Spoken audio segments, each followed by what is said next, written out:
My name is Rosemary Malfi. I coordinate the Pollinator Protection Program for NOPA Mass, and I welcome you all here today. I'm so very glad to see you.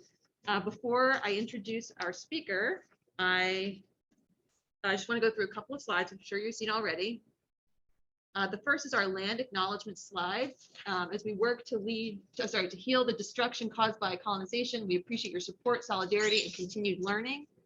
And you can explore the ancestral lands that you are currently occupying at that web address. And for folks who are online, I'll be dropping that into the chat at some point. We also recognize that our agricultural system is built on stolen land and the forced labor and exploitation of stolen Black, Indigenous, and other people of color. Our conference aims to help address this harm and bring equity to the food system. And if you'd like to get involved and support these organizations, you can find one that is in your particular area. We also want to thank our very generous sponsors who make this workshop possible. If you are a customer of theirs, let them know that you like NOPA Mass and that we sent you their way. There's some more. Thank you to all of those. And just another reminder that we do have a really great auction going on. There's some fantastic items. I personally have my eye on that microscope, but I welcome other bidders. That's fine. That's fine. Excellent. Okay, well, with that, I'm going to introduce our speaker, and I will exit out of here so that you can. Okay. There we go, technology. Okay, so welcome to Putting Native Plants to Work on the Farm. Our speaker is Kristen Nicholson, who is co-owner of Blue Stem Natives, founded in the spring of 2021. She discovered her passion for native plants 4 years ago as a member of Wild One South Shore, Massachusetts, and has dedicated her studies and career to teaching others about the incredible benefits of using native plants in the landscape. Blue Stem Natives is located in Norwell, Massachusetts, and is quickly expanding their offerings of locally native plants. I check your website a lot, so I know that is true. And designed to accommodate all from the homeowner to landscaper to town municipalities. Welcome. It's so great to have you here. Thanks.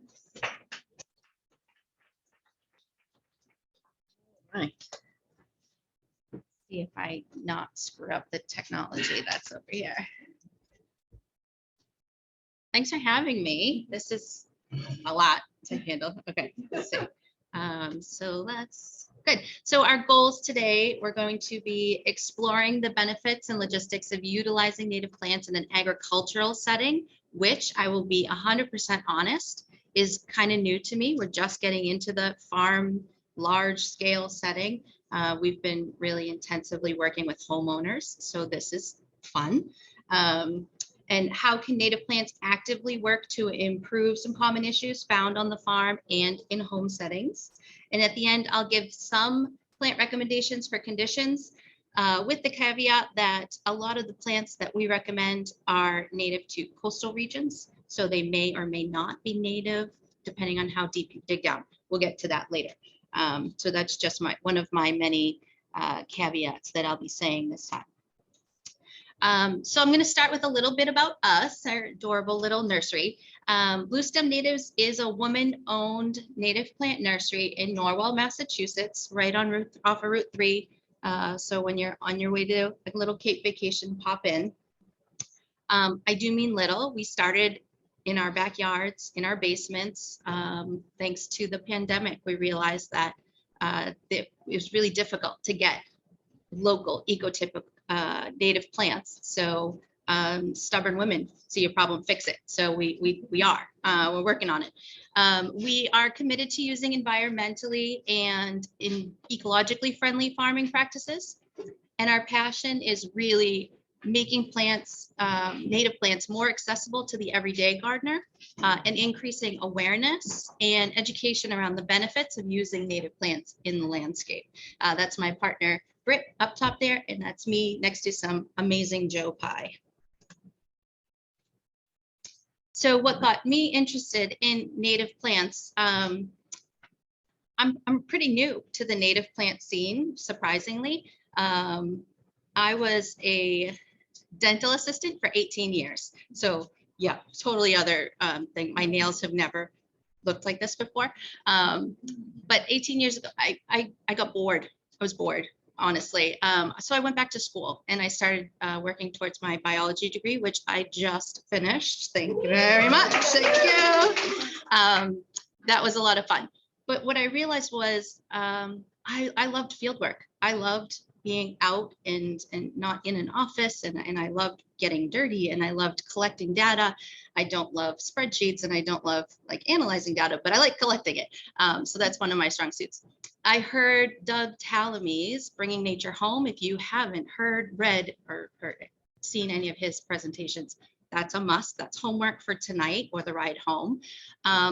And the light bulb went off, the goosebumps happened, you name it. That's what I realized, that this was the life that I wanted. I'm also a founding board member for Wild Ones, the first chapter in Massachusetts. Britt started it. She needed board members. So I'm like, yeah, I'm not doing anything. And that's really where this whole started. It just triggered this really deep interest for me. I realized that this is what I've been looking for.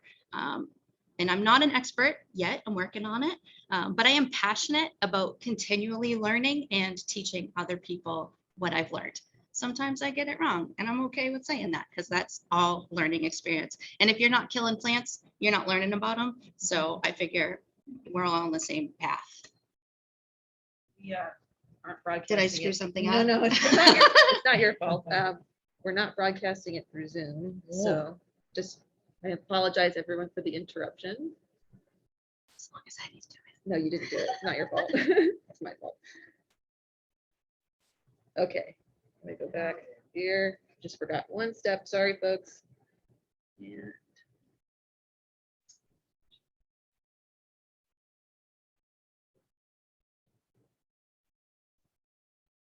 You're in person, so we don't need that. All right.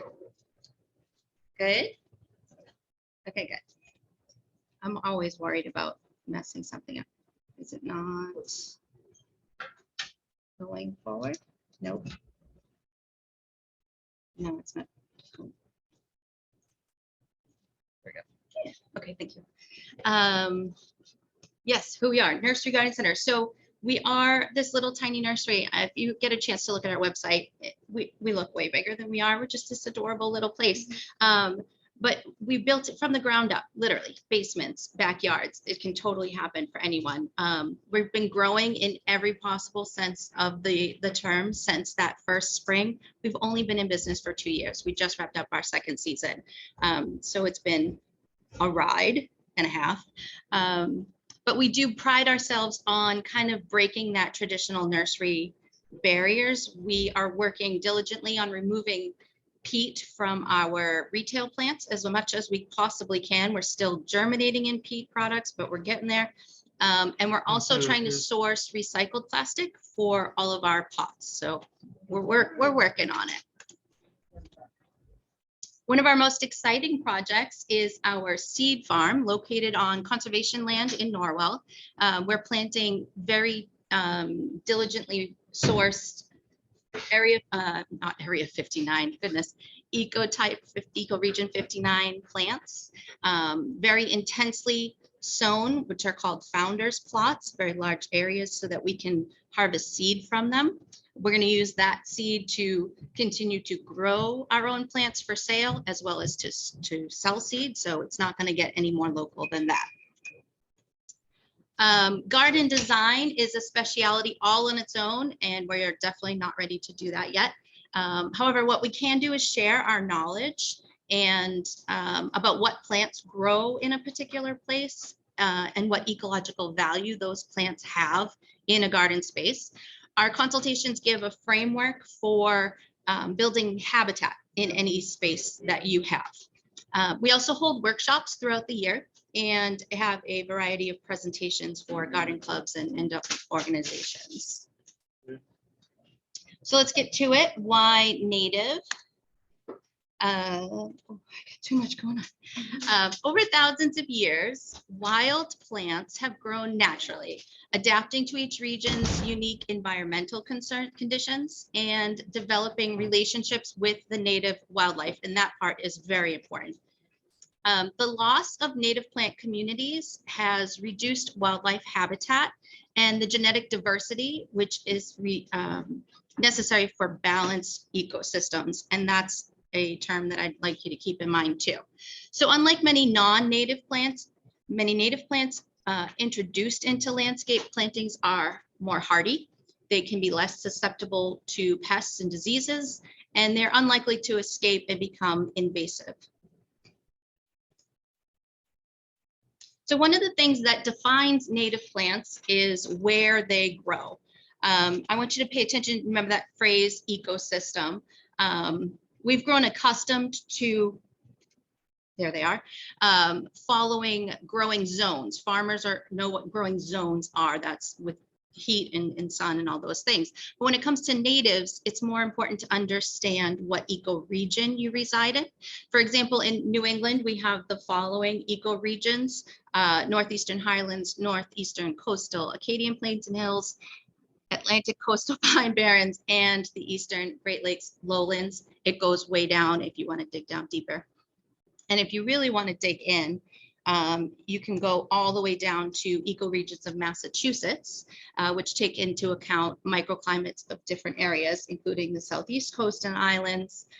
Here in Worcester, we would be the Worcester Plateau. So those are totally different plants than what we would have on the coast. So you can see the difference there. What's native to Natick isn't necessarily native to Nantucket and isn't native to Worcester, right? There's some really cool plants that would grow great out here that we don't even carry in the nursery because they don't grow as well on the coast. So, wah, wah. So while not every non-native plant fits the definition of invasive, they do take up valuable habitat space from native plants. And because of that, we need to be very careful of what we plant. So with climate change, we really need to think about the long game. What hasn't been a problem so far could very well become the next nightmare. And I have a good example.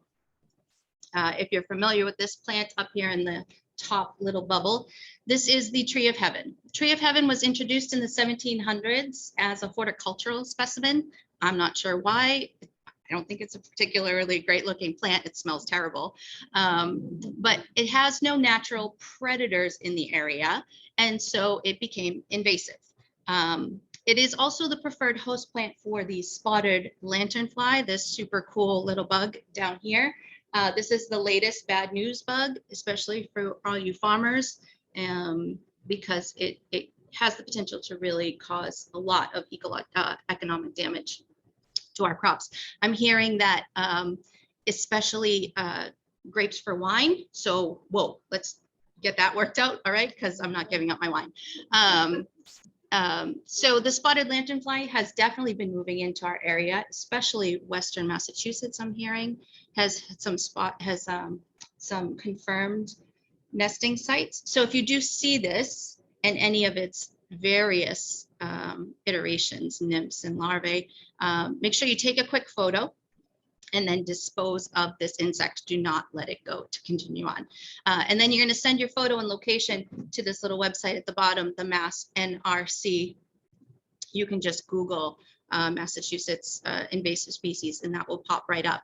And that way they can keep track, they can confirm, and we can try and get ahead of this. So another one would be burning bush. I hear all the time, burning bush, oh, it's in my yard, it's never caused a problem, I've had it forever. Well, burning bush is an invasive shrub brought here in the 1860s from Asia. In Massachusetts, it is banned for sale, trade, and planting, so do not share it with your neighbors.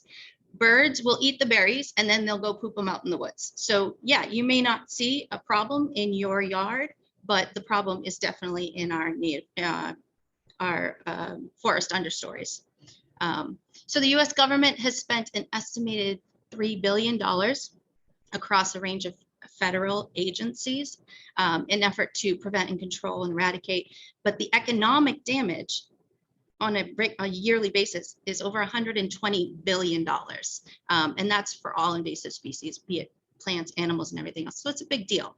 And again, while birds do eat the berries, they aren't as nutritional nutritious, thank you, for migratory species as other native berries might be. So that's another problem. Birds get filled up on them and they don't have the fat content that they need to really make their journeys. So then our forests look like that. And everyone's, oh, it's so pretty. It's so red and everything else. But we have other native plants that have this coloration that are beneficial and are amazing. So I recommend any of our vaccinium species. This would be the blueberries, cranberries, whatnot.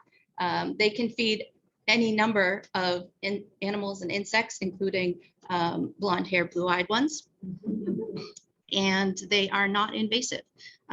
They're everywhere. They're native. They can grow in just about anything. I've seen them in the woods. I've seen them up on rocks, on mountaintops. So they're a wonderful option. So the real reason why we're all here is to learn about ways that we can improve our farming practices, make them more efficient, healthier, and of course, more profitable. And it seems improbable that a bunch of plants that many have long considered to be weeds are capable of doing all of that. And all of these aspects lead to the final point, which is using native plants to save time, money, and work, which would be great because we all work really hard. And I'll just go through this real quick for visualization. We're talking about water conservation, soil remediation, pollinator efficiency, habitat for wildlife, reduced need for pesticides, and using plants to solve common problems. I have to be aggressive with it. So our first one would be talking about water conservation. This past summer, one of the driest on record. The summer before that, one of the wettest on record. So how are we going to deal with all of those changes? In 1935, Congress enacted a law recognizing that the amount of water wastage on farms and grazing lands was hitting critical mass. And most of that is due to the Dust Bowl phenomenon of the 30s. So they created the Natural Resources Conservation Service, NRCS. And so studies have shown that there are some really relatively easy ways to increase water conservation, even or especially on large plots of land. And again, just to verbalize this slide, they're saying that for every 1% increase in organic matter, cropland could store the amount of water that flows over Niagara Falls in 150 days. That's insane, just 1%. So simple things like adding organic matter, mulching into cropland, turns it into a giant sponge essentially, and we can conserve a lot more water. The same principles can be done in much smaller landscapes, in home landscapes. So these principles of soil health are useful for farms of all sizes, right down to the homeowner. We're going to minimize disturbance by instituting no-till or low-till whenever possible, and we're going to rotate field use. This is stuff you guys are well versed on. We're going to maximize living roots by using plants as a green mulch in every space possible. Maximize soil cover by using organic material for mulches, again, green plants, leaves and compost over plastic and commercial wood chip mulch when possible. And of course, we're going to maximize biodiversity, the most important part, by having a variety of species well suited to the area to help maintain that equilibrium, even in the face of climate change. And that's the important part when we have one year that is record rain and one year that is record drought. We're going to be putting plants in that can handle it. Not to say that they're going to do great, but they can usually make their way through to the other side. That's an important point. We had a lot of customers for the drought. Their plants made it through, but they looked, they were tired. But the point is the root systems are there and they're going to come back afterwards. So they're going to do what they need to do and come back. Patience. Berms and swales are highly effective tools when it comes to maximizing water usage. This can also be done farmland, little yards, whatever you need. Swales are trenches that are dug along land contours. And then that soil is built up into small hills called berms. So you can see that on the slide where you plant into the berms. And you can plant those with all manner of plants, be it, vegetable crops or native plants, flowers, whatever you need. But this is really where native plants can work some magic. Using plants with deep root systems will slow the water runoff way down, and it'll filter out all kinds of nasties that you might be coming across. Especially effective around grazing sites where livestock can create non-point source pollution. So we're going to filter that out so that it can go into the groundwater safely.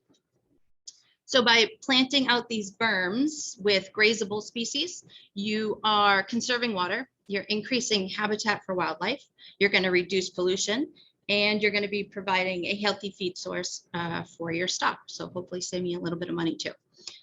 So we do have a link in the references guide to a paper that is detailing how berms can help mitigate pollution from pastures specifically. I thought it was very informative.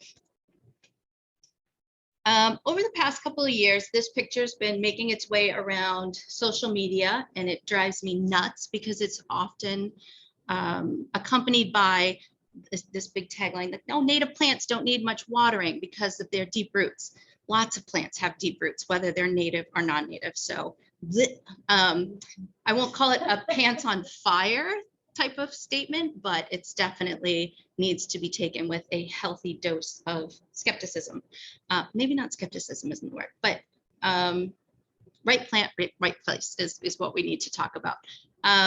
There are plants in every region of the world that have deep root systems. So this is one of those things where if it sounds too good to be true, sometimes it is. Those root systems don't magically just disappear because they're found in another region. They're how the plants grow. So that's precisely how non-native plants can become invasive, because they can outcompete plants in a new area, especially in the wake of reduced fire regimes, because that's an important aspect. Where native plants do shine is that when they're properly placed, they just thrive and they fill in areas well, and they don't typically need more watering or added nutrients, so added amendments, inputs. So both of that, which equal time and money back in your pockets. If you want to plant butterfly weed at the end of your downspout, have at it. So how do you know what plants to put in what place? If farmers know one thing, it's your soil. So understanding what kind of soil you have can lead you to the plants best suited for the space. Our website is great, but it's more tailored to those living in the Northeast coastline than those living out here. Native Plant Trust has a wonderful resource that allows you to look at all different things, your ecoregion, soil type, moisture, sun requirements, right down to what flower colors you're looking for. And they can give you a ton of options in zones outside of the coastal zone. So is that for different parts of, because you're coastal is what you're saying? We're primarily coastal. Mm-hmm. Okay. Yeah, so they're definitely, they have a bit more information than we do. Mm-hmm. Yep. So soil health is a pretty big deal, not only on the farm, but literally everywhere. Topsoil that takes like 1,000 years to create 1 inch is being eroded all the time. We strip it off to build a house, and then we pay to put more soil back on. It doesn't make any sense at all. It's been destroyed by mining, construction, and farming. Even organic farming has its issues. So nutrient-hungry food crops, which we need, they strips the soil of naturally occurring levels of nitrogen that needs to be nutrients that need to be replenished. So decades of non-organic practices have introduced toxic levels of contaminations that run into our waterways. Industrial waste has contaminated large portions of fertile land. And those with grazing livestock can't allow their cows, pigs, goats, what have you, to roam freely eating plants that are growing in contaminated soil. So there are some powerhouse native plants that can be put to work actively fixing these problems. Phytoremediation is one of my newest addictions. It's the treatment of pollutants or waste in soil or groundwater by green plants that remove, degrade, or stabilize undesirable substances such as toxic metals. This blew my mind. When I first heard that we could put plants in ground that was heavily contaminated, and the plants would do their little magic thing. There's a whole, I could do a whole nother, topic on it. And it will pull contaminants out of the soil. It's crazy. I'm a nerd about it though, so it's fine. So there are plants, specific plants that I will name that can do things like that. I will do a huge caveat here. If you have grazing livestock, I'm going to say this a few times because I'm terrified of somebody planting something and killing their cows, that you can't, obviously these plants are now contaminated themselves. So there's a big thing that needs to go along with all of this. So just be careful and mindful of what you're putting in. So you don't want them to be grazing in areas that you're trying to remediate. And also some of these plants work in different ways where some are drawing the toxins up into their systems. Some of them are sequestering it in the soil around their roots. So if you're pulling up the roots, you're going to lose a lot of soil. It's a whole thing. But I highly recommend watching this video. I did throw up a QR code there if you want to grab it, or you can just Google Wild Ones. Eric Fuselier, phenomenal. It's sciencey. I'm not gonna lie. I've listened to it probably like 3 times now. He's brilliant and he really gets into it for the soil nerds. But if you have any kinds of contamination issues, this is the guy you want to listen to. So along with phytoremediation, plants can actively work to rejuvenate spent soil. That's not anything new to you guys, but recall what we discussed previously. Native plants are host plants to native fauna. And while the roots are busy rejuvenating the soil, the leaves, stems, and flowers are also at work supporting insects, birds, and other wildlife. So you can work to improve the ecosystems in and around your little part of the world while you're resting fields and rejuvenating your soils. Legumes are well known to fix nitrogen into the soil. Some of our favorite plants are legumes, which is fantastic. Again, please do your due diligence about any plants that I recommend, because I don't know what cows and goats can eat and can't eat, so please. So other really fantastic perennial plants include helianthus or some sunflowers. We do have a native sunflower species in our area. Ours are going to be different than what's native over here.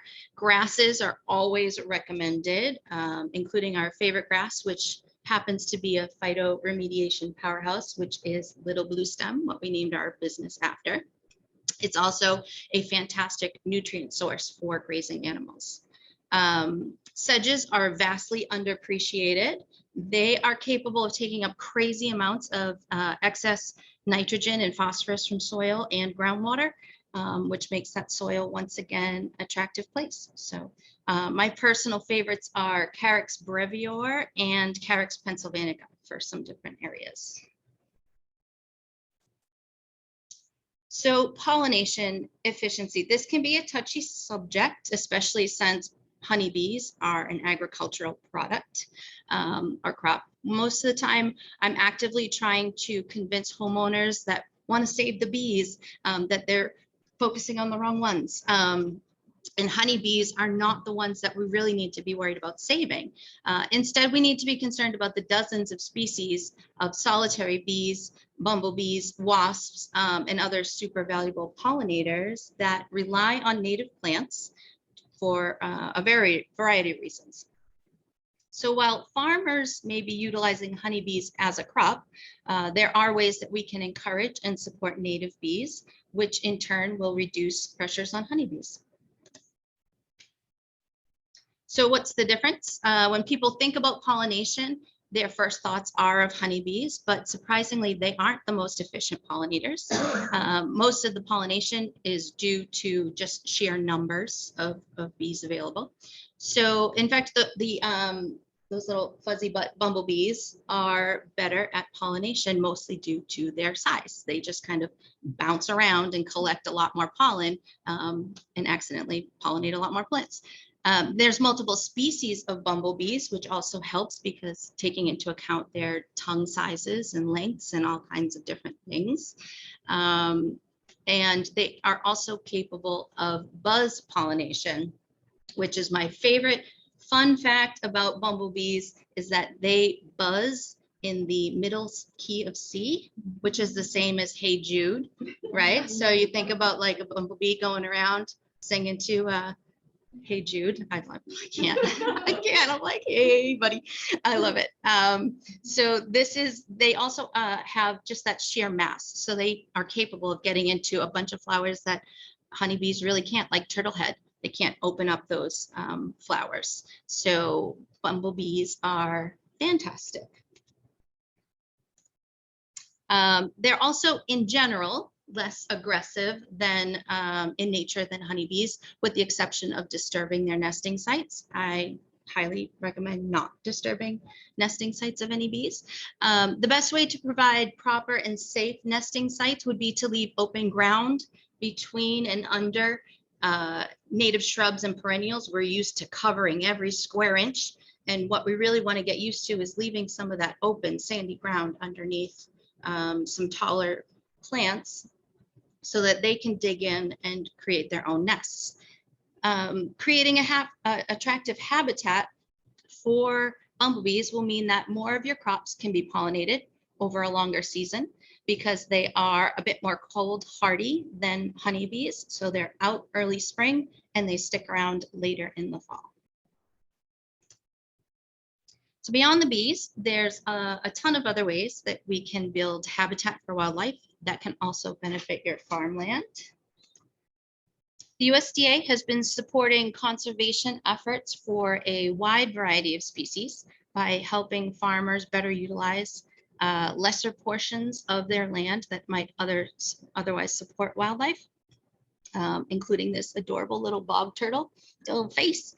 I know the idea of having an endangered species on your property would probably freak a lot of people out, because they might be concerned about, the continued growth and workings of your farm around an endangered species. But the USDA has put into place a lot of protocols for supporting farmers who pledge to provide protection for these species.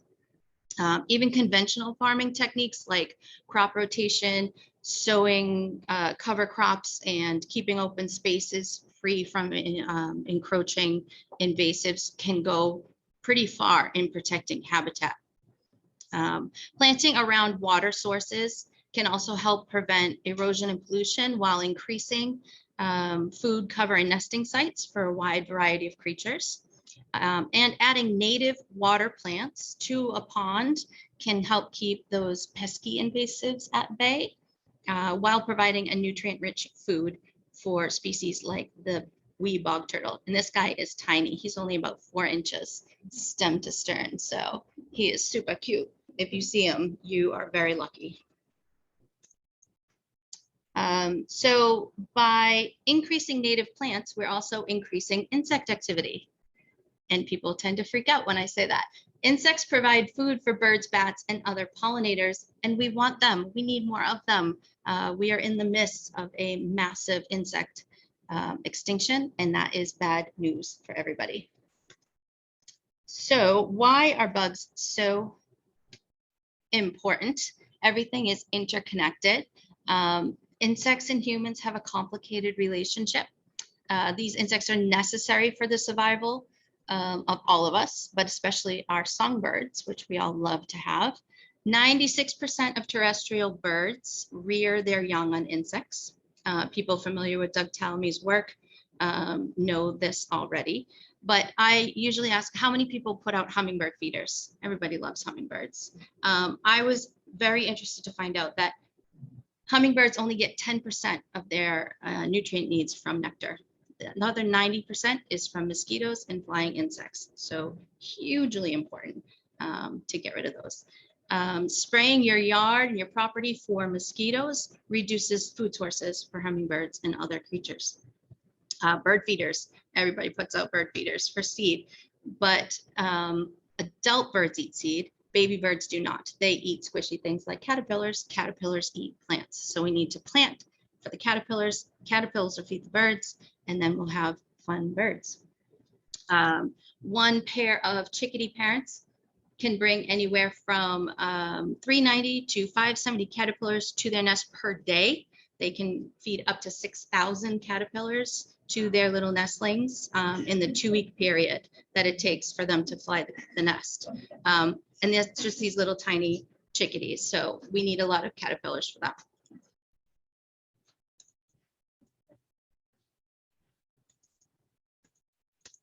There it is.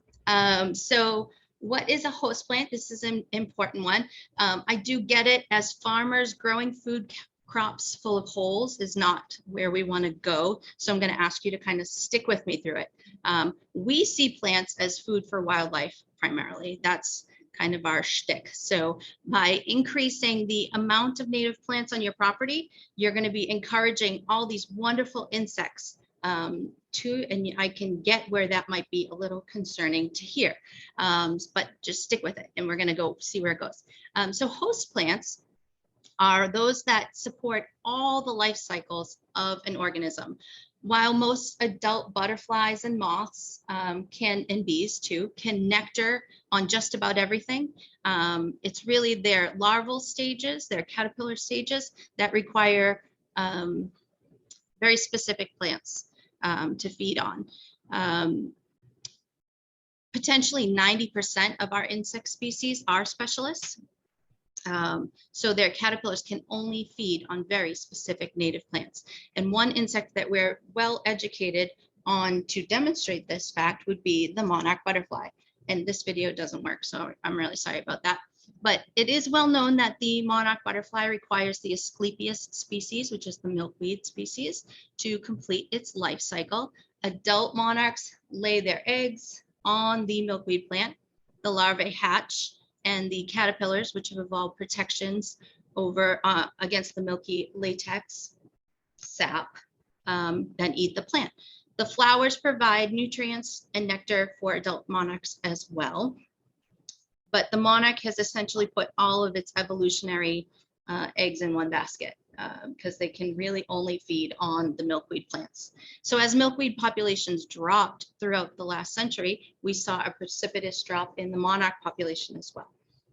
So with education and outreach, people started planting more milkweed. We're seeing a small increase in the monarch population, but we need to keep going with that. And that's just one example of a specialist situation.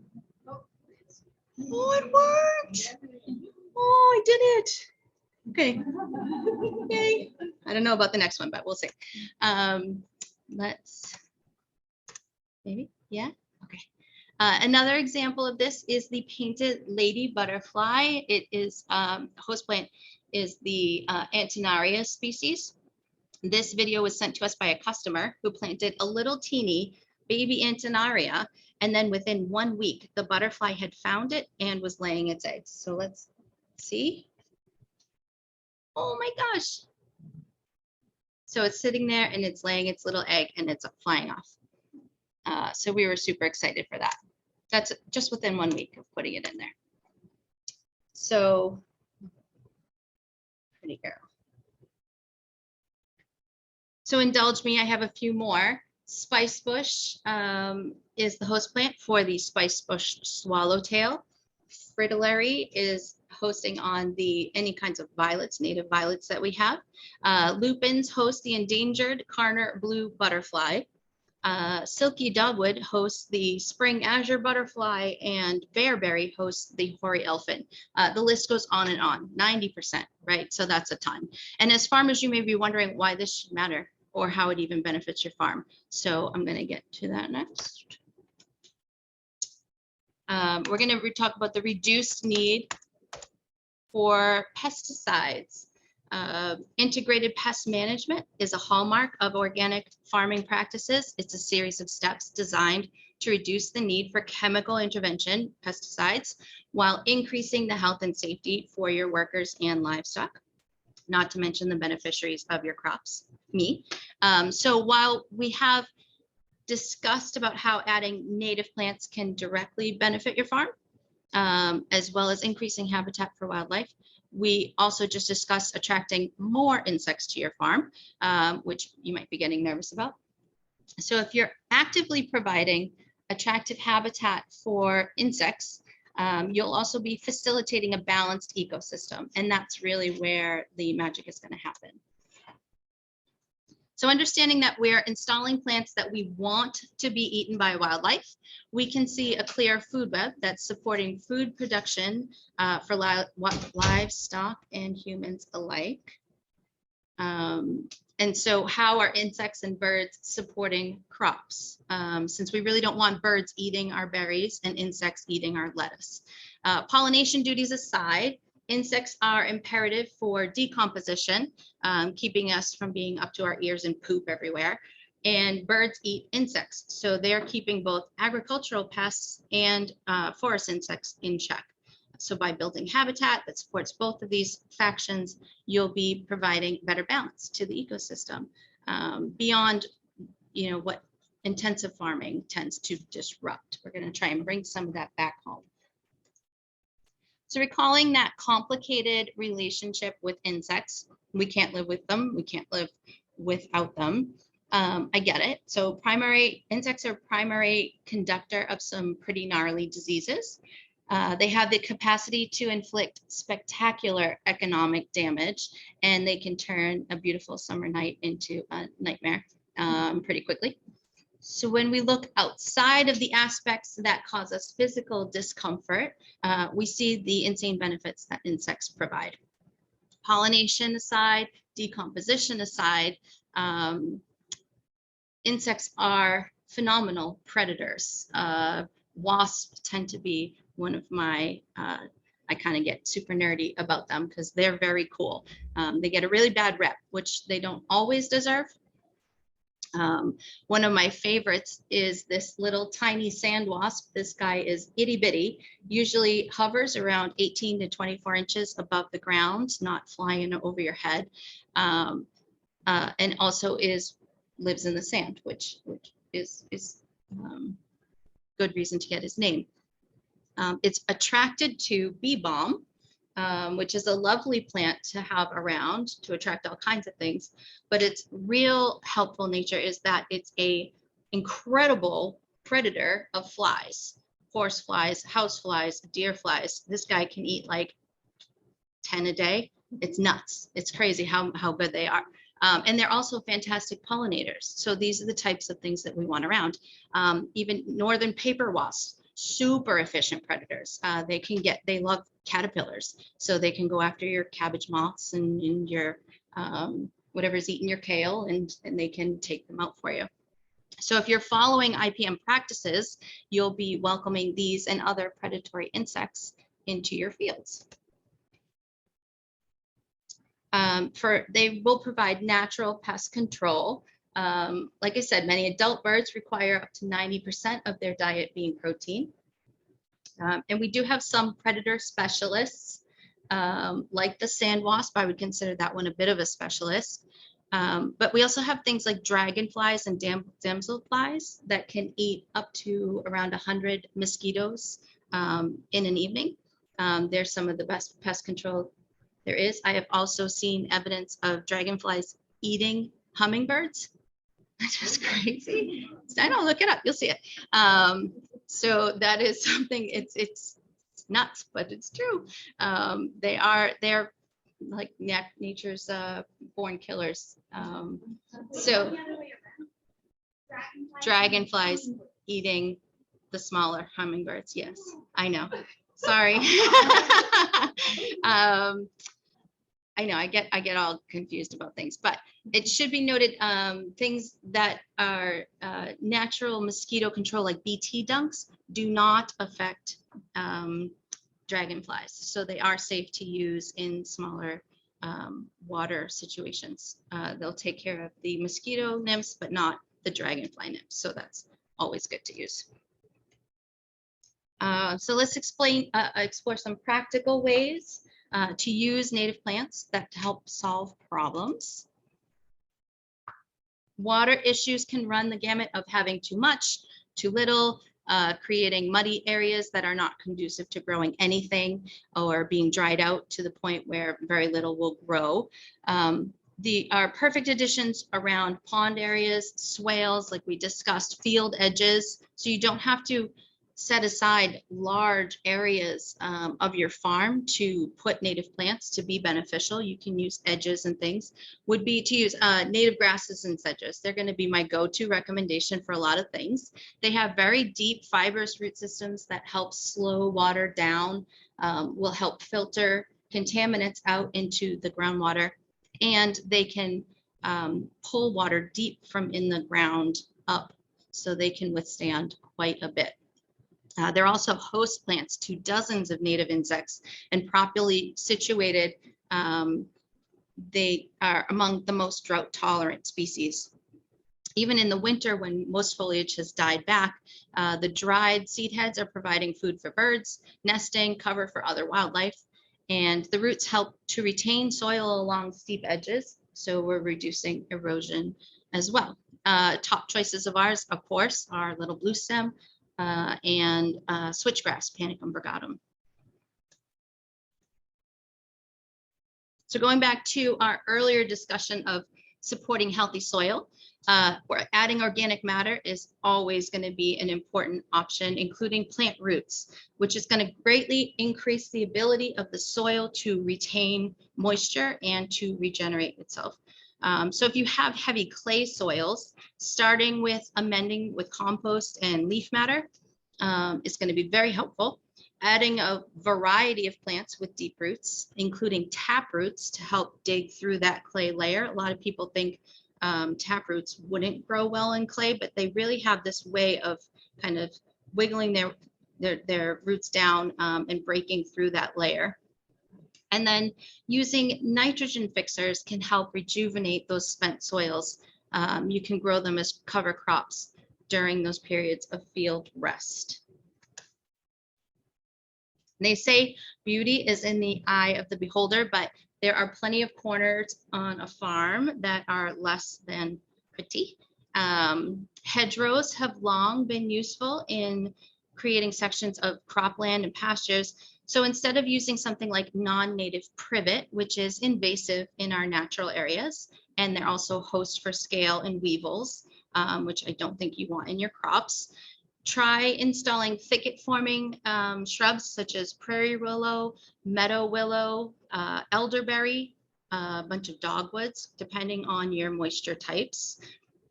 Attractive screening to hide the, that equipment that you might only use for periodically, instead of using like an invasive miscanthus species or something. Try going with big blue stem, which is Andropogon gerardii, or Indian grass. Apologies for that common name. I don't like using it, but I haven't found a better one yet, which is Sorghastum nutans.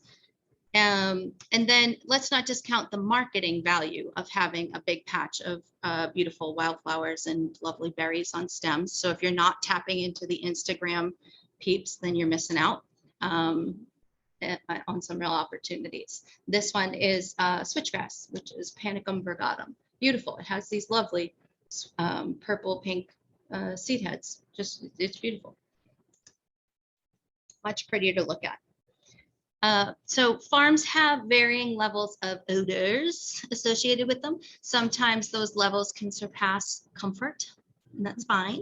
It's all part of the gig, right? But there's ways that you can help contain some odors, or at least, protect your neighbors from whichever way the wind blows. So your neighbors will thank you by putting up some windbreaks of using pleasantly scented shrubs, like my personal favorite, fragrant sumac. That's one of my absolute favorite shrubs. I love it.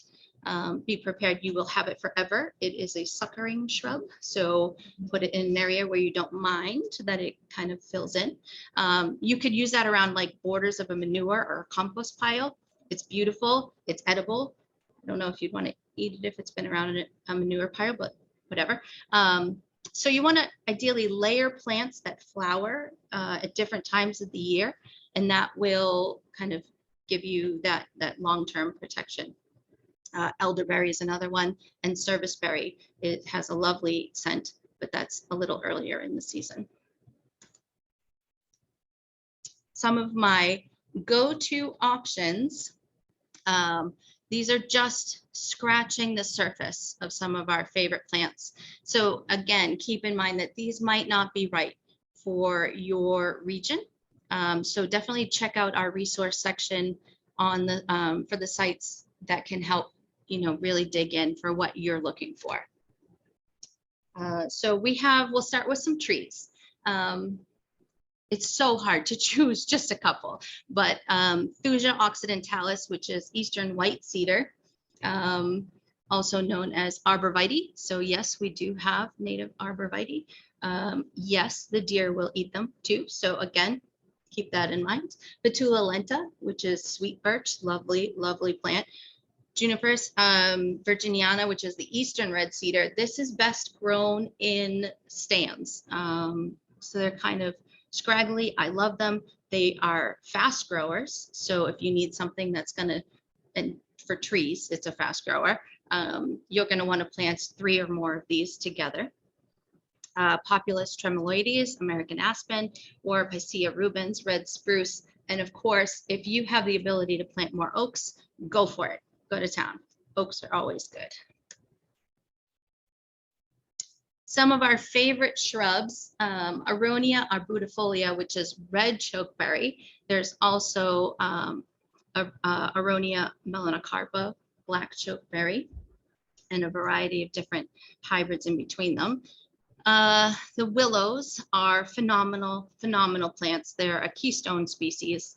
We have a few different shrub forms, so you don't have to worry about a giant tree in the middle of your farmland. These are shrub forms. They would top out, give or take, around 12 feet if they're not being cut back.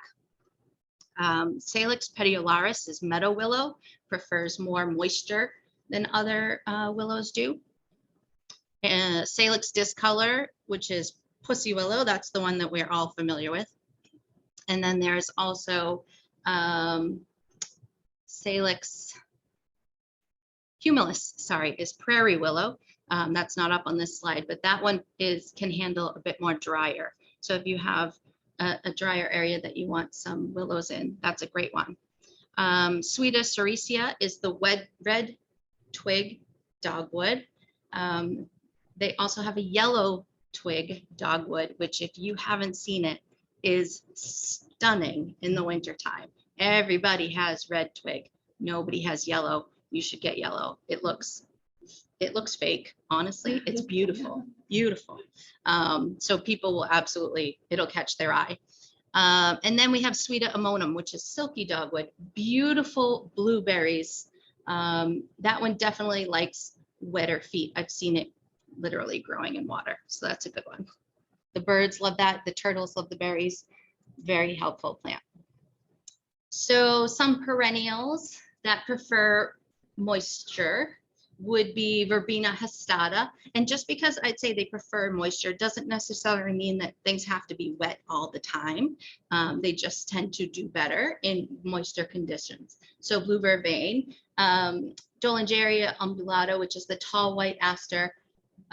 This one is so fun. Tiny little flowers, very tall.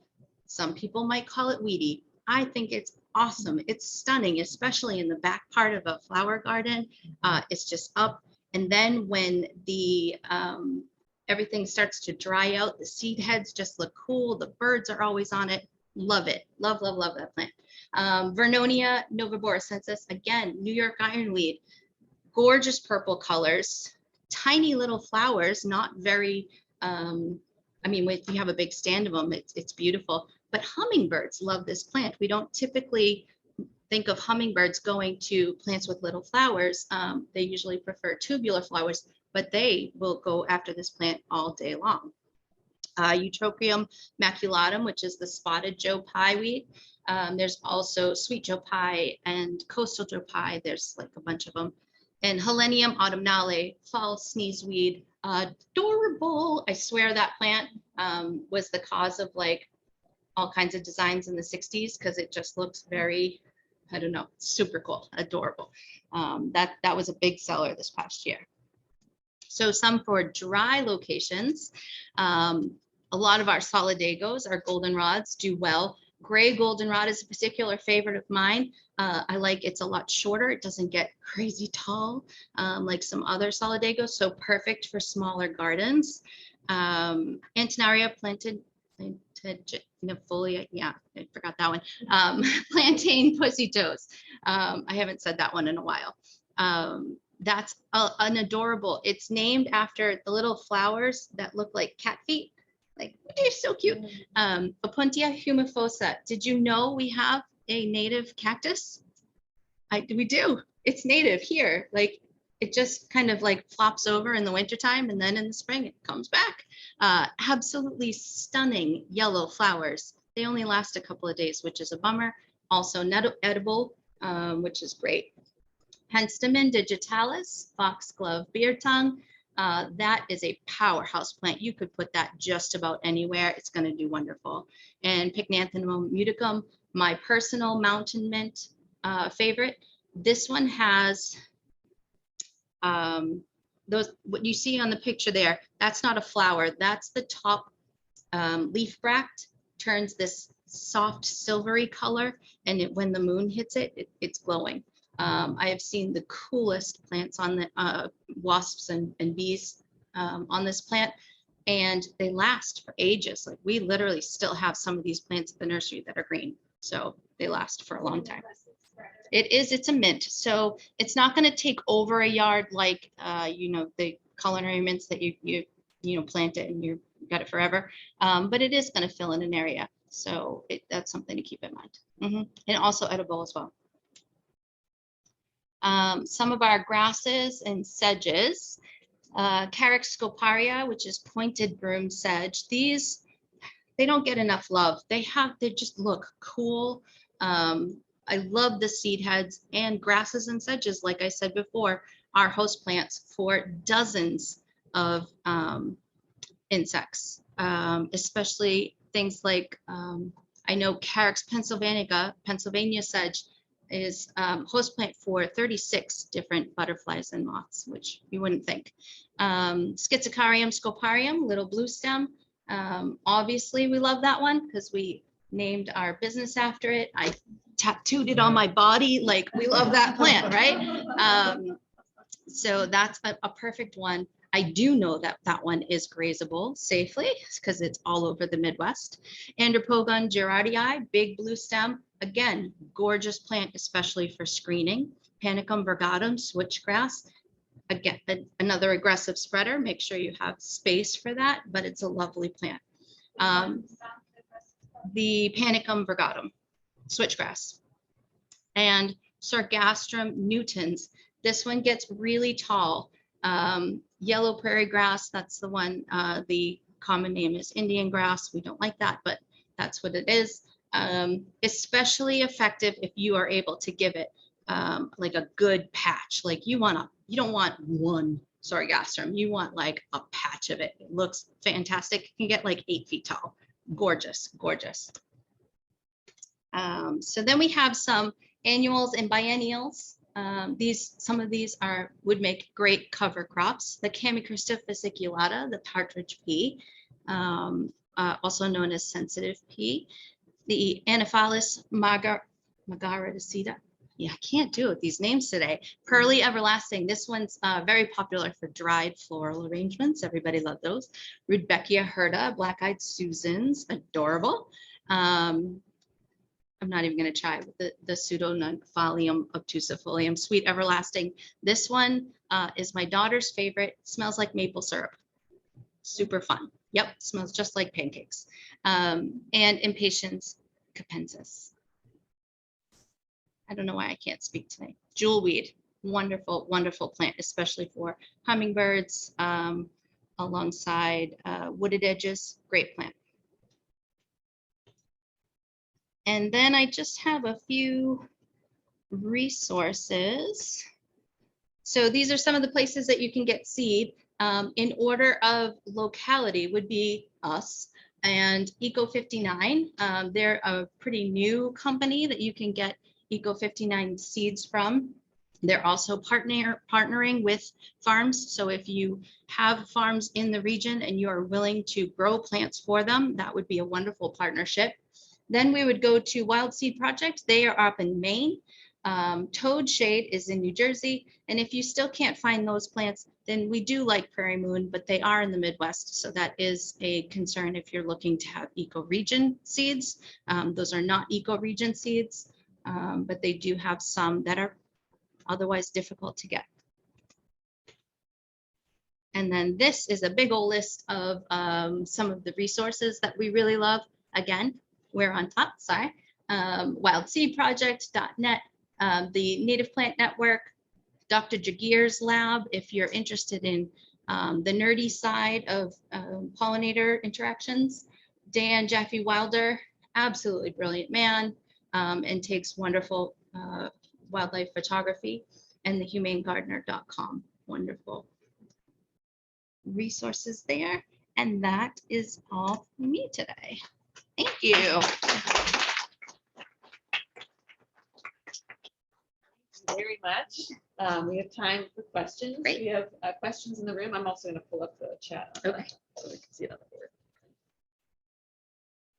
No question. I have a question. Oh, yeah. I have a question about native grasses and sedges and deer. Mhm. How likable are they? Yeah, so deer will absolutely eat native plants down to the ground. That's just it's a fact of them. Deer are one of the top ecological scourges right now. So as far as grasses go, not as much. I would say they'd probably go a lot to a lot other plants before they'll go to the grasses in particular. Especially if you're planting, I would go with diversity, plant a wider variety of species, and you'll fare a lot better.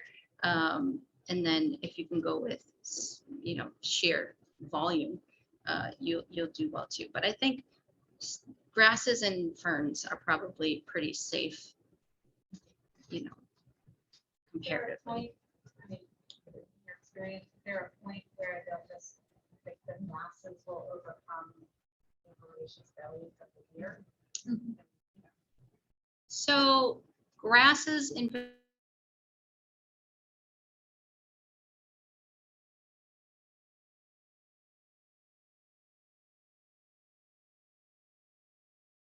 green, because they're going to be eating all the other tasty things. So the grasses have less problems sticking around. They're going to get browsed in the middle of the winter time when there's not a whole lot else. They'll eat some of the dried stuff, but they're not going to damage the roots. So they should come back just fine by then. Yeah, so they're pretty hardy. We are super hesitant to say things that are like, yeah, deer resistant when it comes to native plants mean the deer can eat it and they can come back. Not that they won't eat it. There's like nothing that deer won't eat. So, and unfortunately, when it comes to native plants versus invasive species, a lot of times the deer will eat the native plants first over the invasive species, which then allows the invasive species to take over areas more because deer are native fauna. So they are going to be having those same relationships with the food. Yeah. I have part of where I live has a lot of compacted soil and there's clay underneath. What kind of thing? I live west. Yeah. So I would definitely go to Native Plant Trust and plug in your area, the soil type, and how much sun it gets, and look at those plants that come up. And then I would go to starting to put organic matter on top of the soil. You don't necessarily have to work it in. I don't really find that that matters all that much, but you could do a little bit if you want to. And then you're gonna do plants with long tap roots. So things like, just off the top of my, echinacea would be one. So things that can do that first. And then you're also, after a period of time, you'll want to go to more fibrous systems. So they're going to work their way into any openings in the soil. And then they're going to start spreading out and changing that soil composition a little bit. You can't turn clay into sand. That's just not going to happen, but you can, by adding that organic matter, you know, putting the leaves in there, some arborist wood chips, not like a ton, but a little bit can help too. Over time, you can at least make it plantable. Is this helpful? I actually work for the Native Plant Trust, so. Yay, thank you. Anybody that is like willing to travel, Watley, Mass has our main nursery. So it's called the Asami Farms in Watley. and Watley it's or Whately? Whately. Whately. I'm in Eastern Mass, so I. Oh, yeah. Yeah. Really? Yes, and the Asami Farms, they're closed for the season, but like they're phenomenal and it's huge. Yeah. And they can help anyone find any plant for like whatever you need to accomplish with the business. What's the name of the place again? It's Nasami Farm. Our headquarters are in Framingham, which is like pretty far east, but we also have like a small nursery there with a big one. Yeah, Native Plant Trust is definitely our SAM. Yeah, they're definitely where we're, yeah, just phenomenal work that they're doing. You guys are. Further out. Yes. By Amherst, it might be closer to Can you. you just drive up there? Yeah. Drive. Yeah, I they're know closed for that's like really half nice. a year, so it's worth Yeah. it. Mhm. Thank you. Hi. I'm transitioning my starts from indoor to outdoor. So I do my vegetable production, my native plants. I've always started under lights. Mhm. And that's because I just was more of like hobby and sharing them with friends and family Mhm. and gardens. Do you have any resources for starting with native seed in an unlimited greenhouse? Like the whole thing from fall stratification to already having the trees cracked, and how are they cracked? Are they planted in like the 20 row in the stand already and then put in the greenhouse? You don't have to answer all that. No, but if you that's have any okay. Resources from like the whole shebang. A to Z, Yeah. it's hard So to find them. not everything is going to be in one spot, obviously, because that's part of the problem with native plants. We don't have everything in one spot. That's one of our long-term goals, is to do that. I will say we're also growing in an unheated greenhouse. We just installed it. But a lot of stuff we just do outside. So yeah, starting back in the fall and all those things. Wild Seed Project, phenomenal resource for winter sowing. I think Heather McCargo has done, you know, angel's work to make it easy and efficient. It is geared towards smaller production, like homeowner style production, not large scale production like we are. We do fridge stratification. We do both. Like we do both things. We seed and put them out. We're sowing seeds right now. It's not too late for a lot of species. You know, 120-day stratification and stuff like that, pushing, but things like 90, 60, 30 days, get them outside right now and let what is not passing for winter do the work, right? So we need some snow, right? Like, oh, let's go. So that's the beauty of native seeds, is like during this down time of farming, we can put them outside and not have to really worry about them all that much.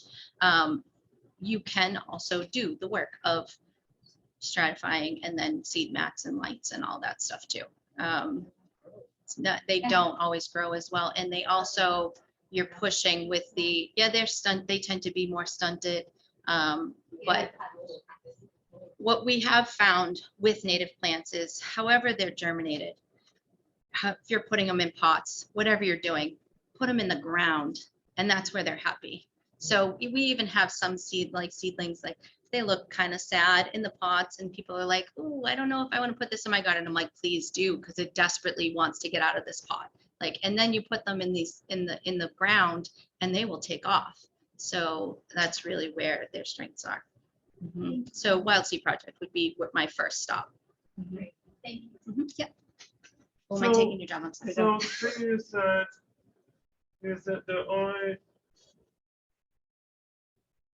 I want to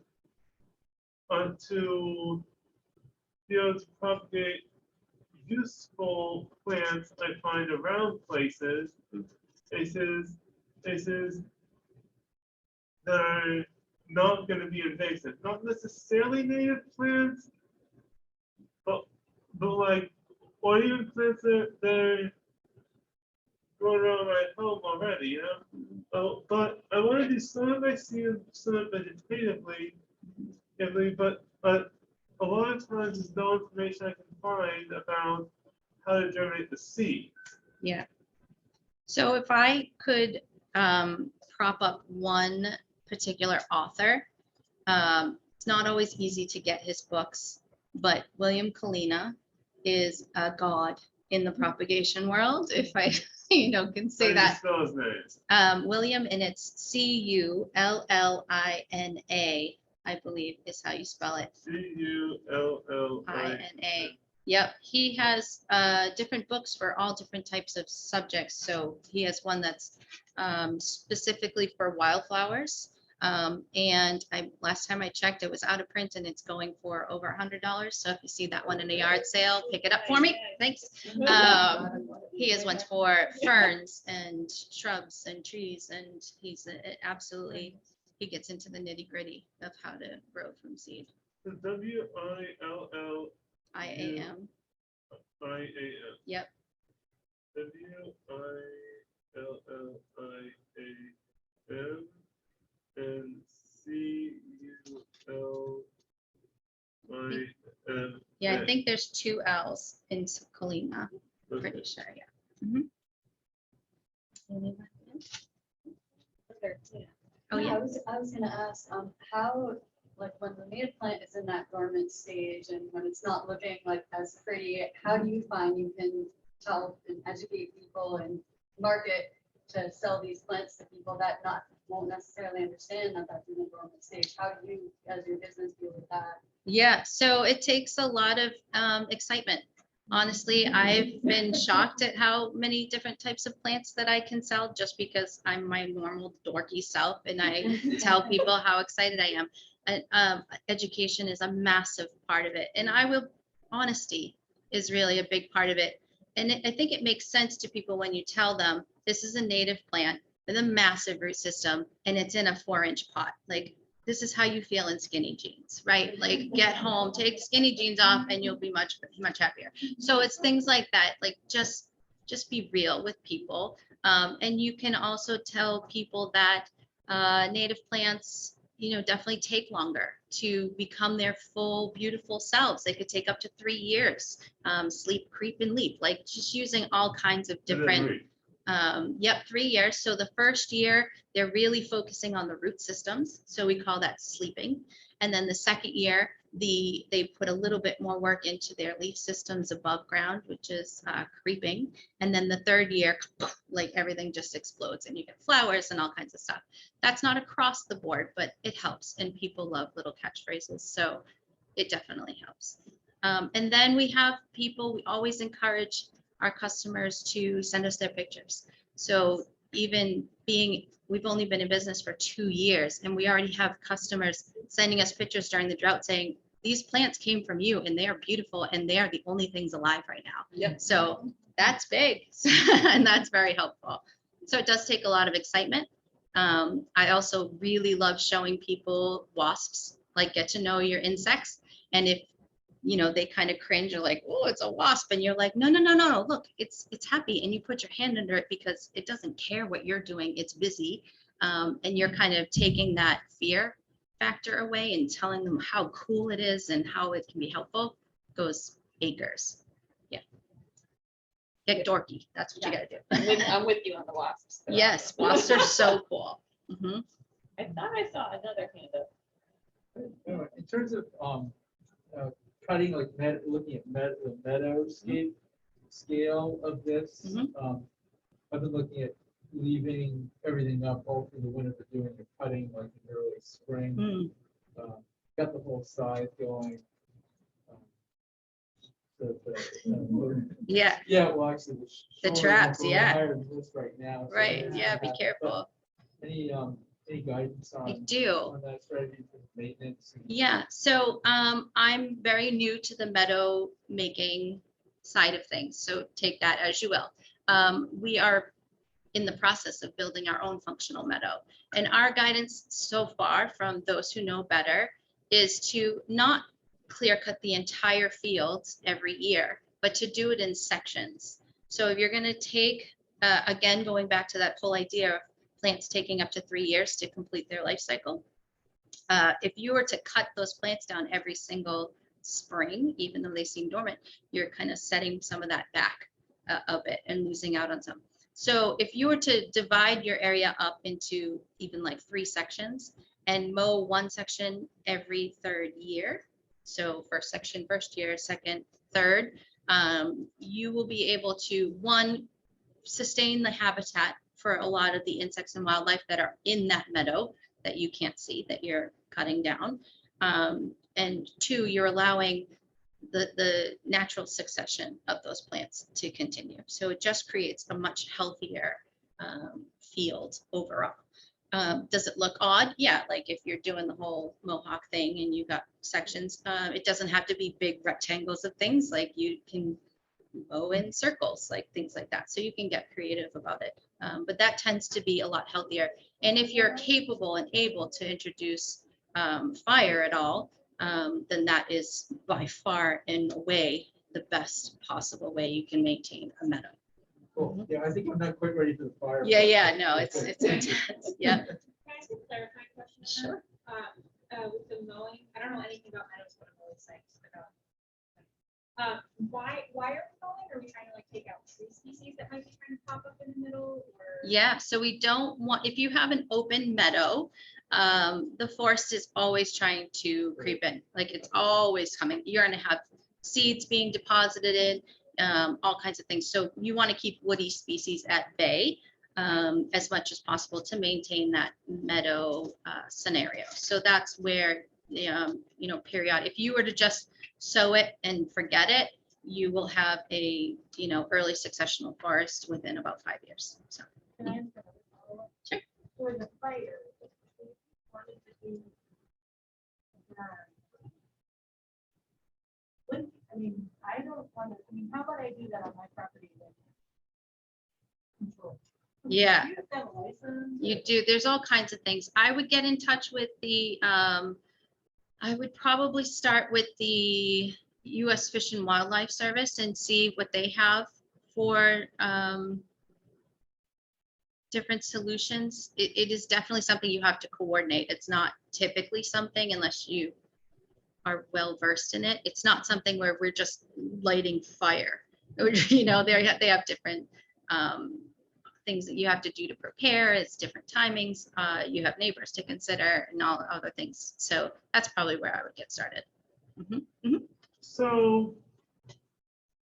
you're saying that that's not to mow everything every year if you mow it, but when farmers graze animals on pasture, they graze each species of livestock on each section every year.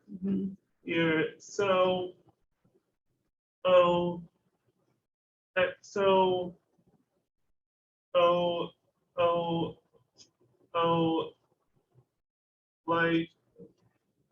like how do those two reconcile each other? Yeah, so obviously, again, I'm definitely not a farmer. So my understanding would be that the livestock is not going to decimate the entire field immediately. I know it happens quickly, but it's not like if we're mowing, we're going out one day, mowing it all down, and insects and birds and all these other things have nowhere else to go. So if it's being grazed, it typically isn't as abrupt as a mowing situation would be.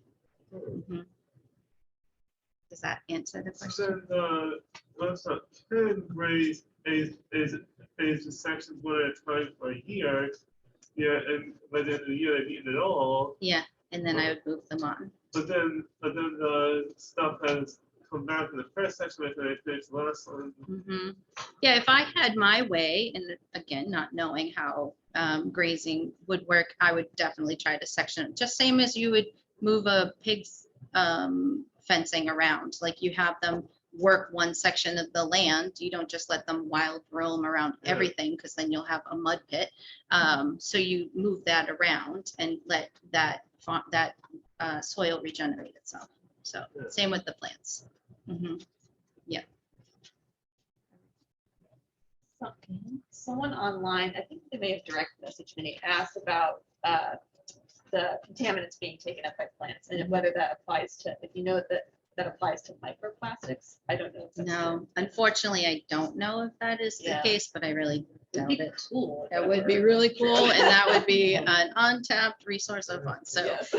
printing money is what that would be doing. Yeah, How about nuclear waste? yeah, that Yeah, would be incredible too. I doubt it very much. But I mean, we're talking, when I talk about contaminants, I'm talking about like cadmium and lead and Yes. like the heavy duty stuff. I really recommend that video if you have a long drive home, just pop it on and listen Can to you it, make and a it's pretty clay crazy. Can you make a clay out of plants that have?